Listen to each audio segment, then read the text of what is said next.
Osoo ana taate kuno akkana shiituma kana shiita kana uffadheen jaluma ka'ee deema bakka maaliif iyyuu biddeen shii boruu tolchaafi jira malee balleessaan jiru garuu ganamtitti mataan shii waan takka keessa hin jiru shii waan shii yaaddu yoom hajjoon koo dhufee iqeef bas kana bas wanti bira takka hin jiru egaa haadha sabkee bar atillee nu aarsite waan caaltu natti fidina warri jettanis dhiifa manaaf godha maal godhare dirqama kiyya isiniin kunu fagoo teessanii ila wallaahi koomentii tokko soon screenshot godhee isini agarsiisee isiniin kunu kolfaan duutu jechuudha ani koomentiin keessan namtichi kun ijoollee isaa dhabee mana isaa dhabee bakka waan hunda dhabee jira sayidii mana isaa akkana ho'ee jaalala isaa sana hunda dhabee ammas keessanillee tan karattataa jira jechuudha hojii isaa malee waa meeqa maqaan meeqa kennamee fi mucaa akkana muttaraama nama jala deemee nama gargaaru maqaa hedduu kennamee fi jechuudha kanas ta'ee sanas amma immoo rabbiin isallee haakiisu jireenya namaaf waan nama walitti deebisuuf cinqamee biyaansi kun amma yaani abdii guddaatti horatee jira jechuudha too quba qabaate namtittiin caaltu jedhan kun mataa nu nyaattu jechuudha ilmoo keeyyuu natti kenne anaggalee si guddisaa gati xiqqoo tasgabbooftee ofitti deebitutte dheeshin fitfitii shi fataffatattee asiira shi goggodhattee waan dhugamu waan nyaatamu hajjoo bicha hajjoo jecha fataa hajettee dimbililik jecha deemte ka mucayyoon hajjuma bira kalee achoolte har'a kana mana hidhaa akkanuma hajjuma jala deemu hajjuma dhiisi jechuun mannaa caaltu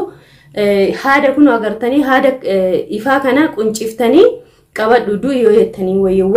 waan ishiin hajjuma irraa argite ani rabbiin kun haa beeku kaleemmoo hedduu nu bohaarsitee galatoomii yaani caaltu laallee aarree dhufne sitti immoo xiqqoo bohaarree naan jettanis hedduu keessantu jira galatoomaa isiniin jedha in aariina bohaara fataa zanaa jedha maal gootu egaa addunyaan sagaluma kudhan hin guuttu egaani sinumatu garaana nyaata dhugaa dubbatuudhaa fi ijoollee biyyaan baa kana keessa teenyee waa hunda nu hundi keenya wal beeknaa nu hundi keenya beekna akkaataa jiru mana namaa jechuudha hedduu nama dadhabsiisaa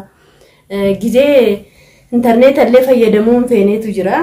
garuu immoo waan mucattii kanaa baruu barbaanna jedhee namni hedduun hirriba dhabee waan caaltu kanaa eegus hedduu jira jechuudha hundaafiyyuu sanas ta'ee kanas anamma baay'eellee waan caaltus qaaquun dhufne dhugaa dubbatuudhaa fi ani yeroo baay'eellee isiniin jedha rabbiin nama akka Sa'iid kana nuufaa baay'isuu jedhani yeroo baay'ee jechuudha fakkii nama hundaaf nama ta'ee nama hundaaf jajjabina ta'ee nama hundaaf immoo karaa ce'umsaa ta'ee jira jechuudha mucaan kuni waa hedduurraa baratuu dandeenya warri keessi keenya summii qabaatee warri keessi keenya wali inaafee akka hiriyaatti walitti osoo dhiyaattanii haadhoon yeroo kanatti hedduu namatti jabaata jechuudha inniin kun garuu yeroo kana keessatti waa hunda waan saa rakkoosaas waan hedduutu isa ariifachiitu tokko numa jira waan hunda kana alaa jambi godhee mucaan kun caaltuudhaaf dhaabbatee gargaaraanii jira jechuudha gaafa duraallee jedhanii haa caaltu natu maallaqa kennaas yoo ta'u baatte ana siili keessa haa deemnu jedhee kadhate torbee tokko kenniteefi jirti yookaan deemette torbeen sun egaa torbeen takka sun waggaa takka ta'a jedhee isiniifillee himee jira jechuudha asirratti ijoolleen hedduun ammallee jechaa jirtanii yaa waan koo quraana bira yaani quraanatti qaraasisaa osoo ishiitti murteessinii jecha kana son fayyadamini jettanii egaa kun Sa'iidillee jechaa jira nama godhee fi quraanni itti qaraame caaltuun wallaahi fayyaa jirti waa takka waan itti godhame hin jiru akkuma isiniin jedhe ishii rakkoon ishii rakkoo hajjooti fiqirii taphatu feeti gana malee mucattii waan daa'ima ishiitu dagatteerti isiniin kunuu quba qabdanii jechuudha ilma asirratti ammani maal jechuu barbaade isiniin kunuu barumsa guddaa fudhattanii jirtu jechuudha Sa'iid irraa ammallee ana kanallee dabalatee warreen biyya galuu sodaannuufillee ergaa guddoo dabarsaa jira jechuudha Sa'iidiin maaliif yoo jettanii nama qulqulluu waan ta'eef nama keerii nama gorsu waan ta'eef waan biyyaallee laaffisee akkaataatti dalagattu tartiibatti godhee ishiitti himaa jira jechuudha osoo aga isa biraa haftu daa'ima ishii fi harka ishii miila ishii nagaa as keessaa baatee hedduu namatti tola ture jechuudha maaliif yoo jettanii namni kun yoo fayyaa qabaatanii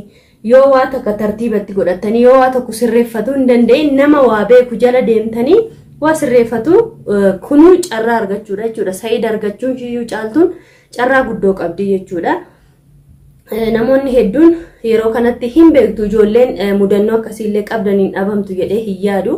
Maallaqa maatii keenya jedhee yookiin hiriyaa keenya jedhee yookiin immoo abbaa manaa keenya kiyya jedhee ergee nama meeqatu maallaqa nyaatamee jira jechuudha. Ijoolleen hedduu hin beekna. Namoonni muraasni ba'anillee haasa'uu hin fedhan malee miidhaa akkasii namoota hedduu qaba. Mucaan kun garuu kan namnuu keessaan amaanaadha jedhee maallaqa rakkoo maallaqaa qabdi. Mucattiin kun tarii hir'ina maallaqaatiif gara biyyaa hin galu jettii laata jedhanii walis sassaabanii kabajaan sitti kennina jedhan sana osoo nama takka fuudhee nyaate calli jedhe caaltuudha kenne jedhe ishii waaquba qabdi inni rabbisaa ofirratti yoo sodaate malee jechuudha. Sayidiin kunillee kanaafiyyuu maal jechuu barbaade gabaabumatti kana nama akkasiiyyuu argatuun carraadha jechuudha. Maaliifuu maallaqa qabattanii teessanii gizee wanta maal ittiin hojjenna jettanii sammuun keessan sin dhiphatu hin jiru. Mee isiniin kunuu komantii jala naa kaa maallaqni qofti homaa namaan godhu gargaarsa nama barbaachisaa nama jabaa nama abshir jedhu nama qulqulluu nama summii hin qabne nama hasidummaa hin qabne kunoo kan akka mucaa kanaa rabbi namaaf kenne akkasitti ishiin garuu jireenya ishiitti falqaa jirti yeroo ishiitti falqaa jirti. Waa uummata tokko bakka yeroon idimeen kun dhaabbatee ishii eegatee waa takka namni achi deemee morkatee mijeeffatu namtichi kun akkuma yeroo baay'ee siniin jedhu waan Sayid kana silaasoo dhageessee caaltu ka'i yoonni jedhe ka'u taa'i yoonni jedhe taa'u maaliifiyyuu namni akkatti namaa yaaduu hin jiru siniin jedhani bakka isiniin kunu murteessaame inna warri itti murteessinaa caaltutti jettan isinuu shawwadamtanii jirtu jechuudha. Ani garuu akka kiyyaatti baay'ee ishii jibbee baay'ee sitti mufadhee jira. Maaliifiyyuu waan namni jedheen hin dhageessu akka kun mataa jabaatti akkana teessee ammallee ani maallaqa namaanis hin galu mataa kiyya danda'ee galaa an akkas ta'a akka shaan achi baanitti ani neeku matta'ee baa jette amma namtittiin Sayidasii deemee ishiin silaa akbaara guyyaan qabdi deemtee amma tokkotu ishiitti ma Sayid miilli isaa magaalaa kana baanaan yaa'anii sitti dhufu maallaqa liqeeffataniillee kaffalanii mana hidhaa sana bahanii yoo siin hin taphatinii jechuun barbaadan. Amma wanti nu galche takka hin jiru maaliifuu mikaraw imbikaalee makaraa imkaraw jedhan warri soddaatii keenya maal jechuudha kuni nama kana itti maaka yoo dhaga'uu baate birumaa gortanii soo giddaanaa jettu mi'aayee ofii jettu bushaayidha kunam nama akkatti kai lakki maallaqa anasii kenna waan dadhabde cinaa anasii jira kai jedheeni biyyuma yoon galiin kunoo gara magaalaa adan sana deeme anasii sirreessa jedhuun lakki ani deemu gaggaasha namaa shin babbaadu namni ana chaala lakkate hin jira maata'e namni rakkateef miti kan nama gaafatu. Waan takka yoo na hir'ate obboleeyyan kiyya bahee obboleeyyan kiyya kun na hir'ate na gargaara yoo jedhe cubbuu qaba isiniif kun cubbuu hin qabu maaliifuu sadaqachuudha nama rakkate cinaa dhaabbatuudha nama rakkatiinis cinaa yoo dhaabbattan anarra yaani isiniin kun anarra qabdu taanaan ana yoo gargaartan waa takka kun cubbuu hin qabu kun kana hunda aqliitti hin qabattu waa takka osoo of dandeesse osoo of tasarrafuu dandeesse namni maasitti taphata akka nama kun hojabdoof goote ammoo ani ofii kiyya of danda'ee gala ofii kiyya akkas ta'a namni ofii keetti of hajajuu miti namnuu si hajajee asiin deemii daandii kanarraa qad jedhii deemii wadhaan lakkii daandii miti kun jettee namni xixiqilee bu'aa jirtu baratti caaltu. A'uuzu billahi min sheexaan rajiim ani waan caaltus baay'ee haasa'uun barbaadu har'allee borullee ani maal gochuufi danda'are. Namni achi fagoo taa'eetu gubata ani ishii bira taa'ee biyya ishiin jirtu keessa taa'ee mataan hunda raakamee jira dhugaa dubbatuu fi ammallee ani rabbiin mucaa kanaaf daandii inni deemutti lafanni taa'etti lafanni ka'etti isuma haa tiksuu jechuu barbaada. Maaliifuu nama kana yeroo baay'ee namni waan nama keerii namaa yaadu kun wanti keeriin isa mudatu rabbiin waan inni yaanne karaan itti gammadu haa kennuuf Sayid kana bichaan hawaafani maaliifuu namtichi kun ijoollee isaa dhabee mana isaa dhabee bakka waan hunda dhabee jira Sayid mana isaa akkana ho'ee jaalala isaa sana hunda dhabee ammas keessanillee tankarattataa jira jechuudha. Hojii isaa malee waa meeqa maqaan meeqa kennameefi mucaa akka namuttaraama nama jala deemee nama gargaaru maqaa hedduu kennameefi jechuudha.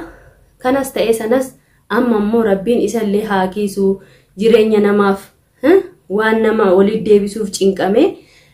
biyaansi kun amma yaani abdii guddaatti horatee jira jechuudha. Too quba qabaatte namtittiin caaltuu jedhan kun mataa nu nyaattu jechuudha. Ilmoo keeyyuu natti kenne ana galee si guddisaa gati xiqqoo tasgabbooftee ofitti deebitutte isheen fitfitii ishii fataffatattee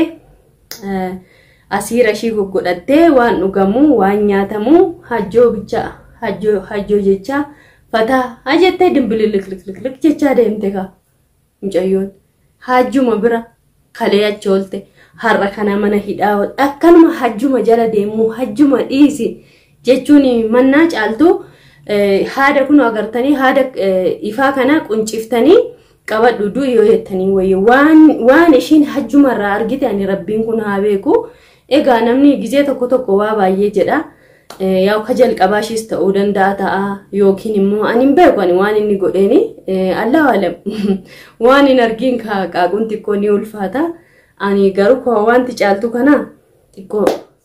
naaf hin galu jechuudha.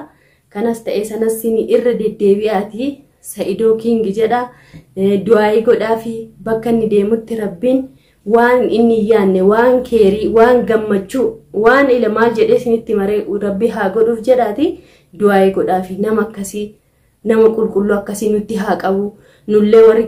keessi keenya summii rabbiin akka sayid kana nu haa qulqulleessu karaa keeriirra nu adeemsisu jedhaati du'aayi godhaa fi kuno deddeebi'ee kadhataanii jira. Kadhumaati kun amma jedhe ka'aakiraati. Ijoolleen baay'een iyyuu caaltuu sana jalaa hafee akka inni biyya galu yaa waan koo bilbilii itti minaan jechaa turtanii anis illee itti mee waliillee bilbilleerraa egaa haadha sabkee bar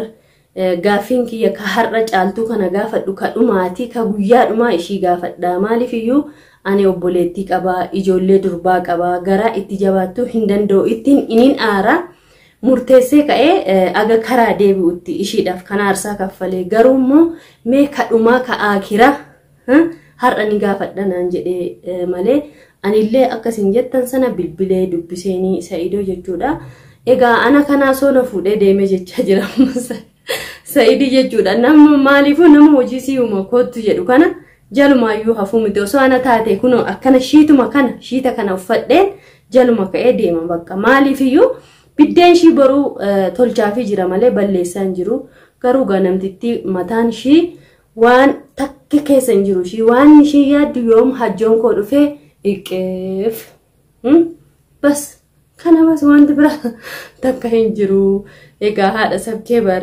atillee nu aarsite waan caaltuu natti hin fidinaa warri jettanis dhiifa manaaf godha maal godharee dirqama kiyya isiniin kunu fagoo teessanii ila wallaahi koomantii tokko soon screenshot godhee isini agarsiisee isiniin kunu kolfaan duutu jechuudha. Koomantiin keessan na bohaarsa kanaaf barreessitanii miti kan namaayyuu kan isin barreessitan keessa seenee ilaalee itti bohaara. Maaliifuu isin irraa baradhaa isinillee narraa barattu. Kanaafuu fataa zanaa jedha waan caaltus ofirraa dhiisnaa inshaallah biiznillah ishillee rabbi mee aqlumatti haa deebisu jedha du'aayi godhame maaluma godha wajjirraa kamne ishiin takka quban qabdu akkuma akkana ta'ee shamana ta'ee jetti maal beeka afaan illee afaan ishii namaan galu. Egaa rabbi alaafisumee ani cubbuun dubbadhuuti egaa daheellee hin fixanne egaa naan hin daha jedha. Ilkeen kun ka fidu waan biraati jedhanii rabbi naaf haa dhiisu isiniif illee warriin arrabsitanii koomantiidhaan rabbi isiniif haa dhiisu jazaa keessan rabbi haa deebisu warreen yaaddanii cinqamtanii akkana bilbiltanii jechuudha. Ammallee isin ka arrabsitan kan qeeqxaniif ishumaaf jecha arrabsaa qeeqaa oma rakkoon hin jiru namni waan kanarraa waan baratuuf jechaadha. Ana kanallee yoon isiniif balleesse na of galchaa akkuma yeroo hunda isiniin jedhugaa na jajjabeessaa yaada keessan na barreessaa waan narraa jibbitanis narraa yaani dhiisi jedhaa na barreessaa. Namni na daran beektan hedduun waan jirtaniif ijoolleen boroo guddattan waan jirtaniif na sirreeffadhaa isiniin jechuu barbaada. Aga viidiyoo biraan walitti deebinutti nagaan.